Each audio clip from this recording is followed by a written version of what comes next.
Hi Rachel.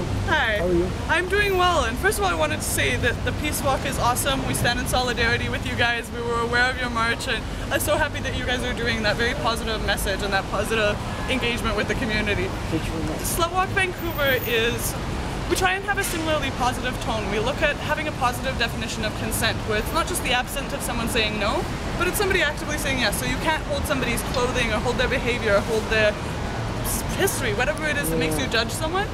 You can't assume that that's consent. Consent is only when it comes from someone and it's there and it's full and it's in the genuineness of who they are. And so we tried to get together today and just have a very positive march where people could come out and could express themselves. You can see here we had to have a safe space so that people would be able to have somewhere where they could go and be quiet and talk to some support workers if any issues, any triggers came up. Because really what we're getting at here is an end to victim blaming, an end to blaming people who have been victims of assault, victims of rape, victims of violence, and recognizing that that's the people who create that violence who are accountable, not the victims. That's right.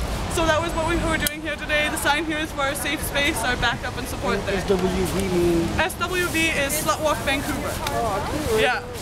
Yeah. Oh wait. Okay.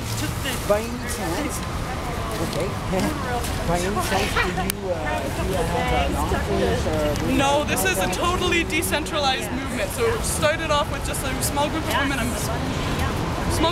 Organizing it in Toronto, and it's just taken off and different groups have done it. So we do have a website, slutwalkvancouver.com, and we do have an email, slutwalkvancouver@gmail.com. We're going to be organizing this again next year, and if you want to get involved, You're from Toronto? I'm not from Toronto, I'm Vancouver. Each city is doing their own unique movement and uprisings because each place has their own local issues in relation to this. Well, one of the things that I'm doing is that I'm interviewing organizations like yourself, and I want to offer free airtime on my internet. I like these. This is what I'm all about right now. Yeah. And I had this idea about 6 weeks ago, and I finally got it back all together. And Chris, can I carry that yellow bag And full you, of this cardboard is- stuff? Okay. Yeah. Well, that's very interesting. Is there anything else you would like to talk about? Like, how long did this start and who started all this? This started last year in response to a Toronto police officer who had the nerve to say to a group of college students when he was trying to talk about them about how to be safe on the street and how to not get assaulted, he said, if you don't want to get raped, don't dress like a slut. And so we just think that that's not right. You can't tell someone that they deserve to get raped because they dress a certain way, and this is very relevant here in Vancouver especially. The missing women. Why do you think that it took so long to get the voices of these women heard?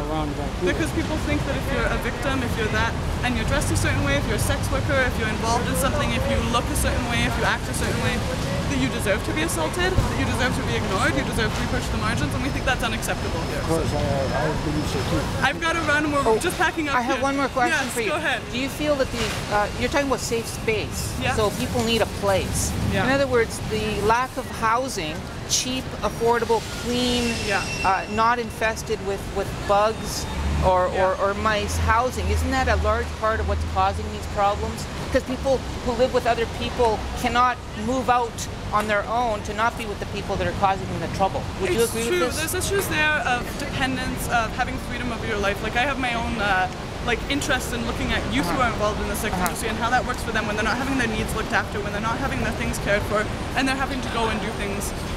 But that's with what we're doing right now, we are really focusing just on that, like making accountability go with the people who are to blame who do the assaulting. But I think that it's really important to recognize that there's many facets to the culture that comes out of, including the housing, including the system we live in, where there's patriarchy, where capitalism, where groups are oppressed. It's not fair. Yeah, well, people can't move out if they can't. Exactly. If they want to escape the environment they're in, they have to move out. And if they cannot move out, You don't have they're options. stranded, locked in with the other person or two people or three people. Exactly. Thank you very much. You're busy. Thank you. I'm going to go back. My email is, you can email slutwalkvancouver@gmail.com actually. Slutwalkvancouver, SLUTWALK, Vancouver, @gmail.com. Okay, what's your name? Rachel Malik. So I sent this email to you? Yeah, it will be to me, but it will go to our whole organizing group. Well, thank you very much. Thank you so much, and thank you for you guys.